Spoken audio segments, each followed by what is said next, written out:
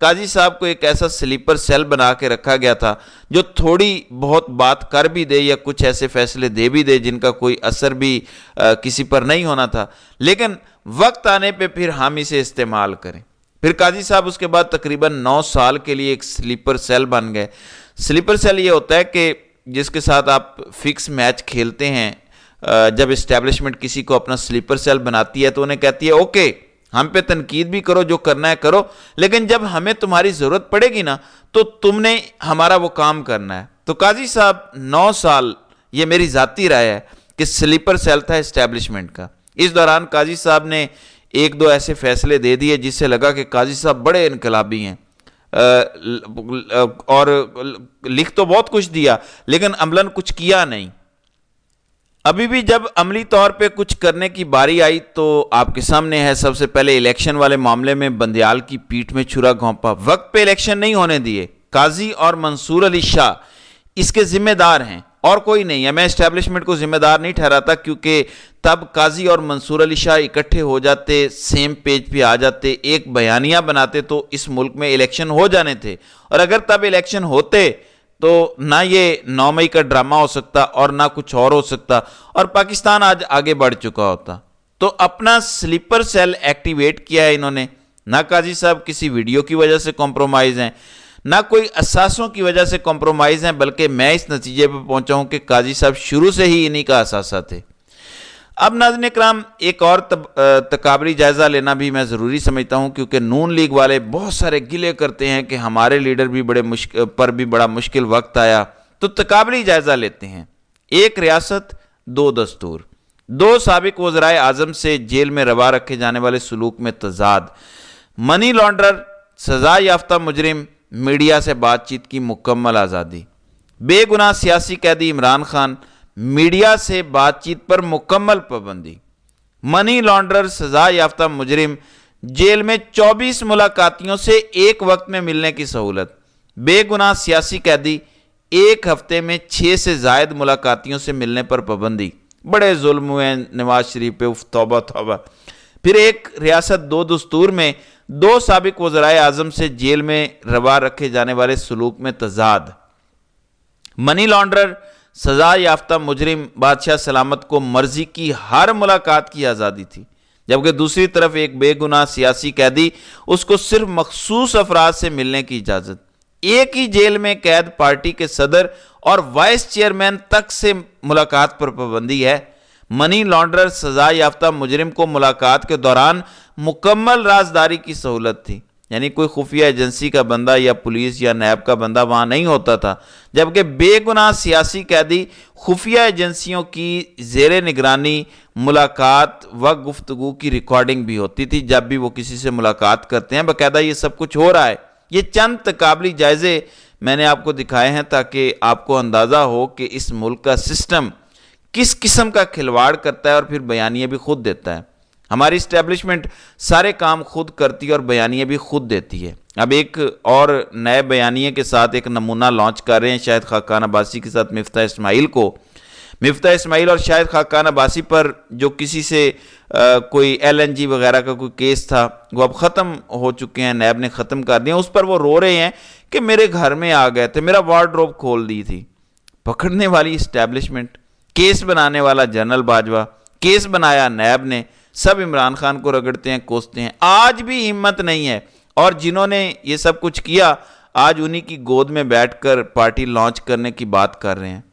تو ہمیشہ ایسا ہوا ہے، اس ملک کی اسٹیبلشمنٹ نے اپنے موروں کو خود ہی استعمال کیا، جب وہ تھوڑا ادھر ادھر ہوئے تو ٹائٹ کیا اور پھر استعمال کیا۔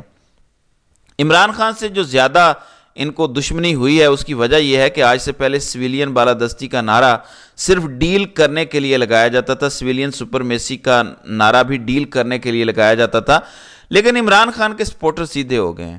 انہوں نے فیصلہ کر لیا ہے کہ یہ ملک اب پاکستان کی اسٹیبلشمنٹ نہیں چلائے گی، ہم جب تک جد و جہد کر سکتے ہیں ہم کریں گے، لیکن اب اسٹیبلشمنٹ نے یہ ملک نہیں چلانا، یہ فیصلہ کر بیٹھے ہیں۔ اور یہ چیز اسٹیبلشمنٹ کے لیے قابل قبول نہیں ہے۔ شغل میلے میں آپ نعرہ لگائیں، ہلکا سا فرینڈلی میچ کھیلیں، ٹھیک ہے ہوتا رہتا ہے، نواز شریف نے بھی 2-4 گالیاں دے دی تھی کسی ایک جلسے میں، بس کافی ہے، زیادہ سیریس نہ ہو۔ لیکن یہاں عوام پوری طرح سے سنجیدہ ہو گئی، اور یہ اصل وجہ جس وجہ سے یہ تپے ہوئے ہیں، اور اس عوامی مومنٹ کو پوری طرح سے انہوں نے کرش کرنے کی جو کوشش کی ہے اور جا بجا پلانز بنائے ہیں، بیانیے دیے ہیں، پے در پے شکست پر انہیں پوری طرح سے ننگا ہو کر سامنے آنا پڑا ہے۔ آج عوام کا بچہ جانتا ہے کہ اس سارے ظلم، جبر، دھاندلی اور تباہی کے پیچھے کون ہے، اور یہی چیز ان کو مزید تکلیف دیتی ہے، کیونکہ اس سے ہوتا یہ تھا پہلے کہ جب اسٹیبلشمنٹ ایک بات کرتی تھی، ملٹری کی جانب سے کوئی پیغام آتا تھا، تو سیاسی پنڈتوں کے ساتھ ساتھ عوام بھی احترام کرتی تھی کہ انہوں نے کہہ دیا ٹھیک ہی کہا ہوگا۔ مگر اب ایسا نہیں ہے، جب بھی یہ ایک بیانیہ لانچ کرتے ہیں، جب بھی یہ کوئی سٹانس لیتے ہیں، عوام سامنے آ جاتی ہے۔ یہ وہ تکلیف ہے جس کا کوئی مداوع نہیں ہو پا رہا، اور یہی چیز انہیں عمران خان سے نفرت میں مزید بڑھا رہی ہے، کیونکہ عمران خان نے عوام کو وہ شعور بخشا ہے جسے یہ اپنے لیے زہر قاتل سمجھتے ہیں۔ تو ناظرین کرام، آپ کی اس ویڈیو کے حوالے سے کیا رائے ہے؟ آپ اپنی رائے کا اظہار کامنٹ سیکشن میں ضرور کیجیے گا۔